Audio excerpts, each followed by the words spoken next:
Hello everyone, welcome back to the channel. In today's video, I'll show you how to enable dark mode in Foxit PDF Reader on Windows. First, open Foxit PDF Reader and open any PDF document. Now go to the top menu and click on the View tab. In the View tab, find the Visual Mode option. Click the small drop-down arrow below Visual Mode. A menu will appear with different viewing options. From the list, click on Night Mode. As soon as you select Night Mode, the PDF page will switch to a dark background with light-colored text.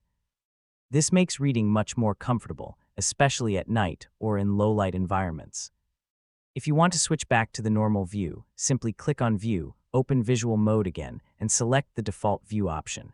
Night Mode does not change your original PDF file. It only changes the way the document appears on your screen, so your PDF remains completely unchanged. This feature is very useful if you read PDF books, study materials, reports, or office documents for a long time. It helps reduce eye strain and makes the reading experience much easier. So the steps are simple. Open your PDF, click View, open Visual Mode, and select Night Mode. That's it. You have successfully enabled dark mode in Foxit PDF Reader. Thanks for watching.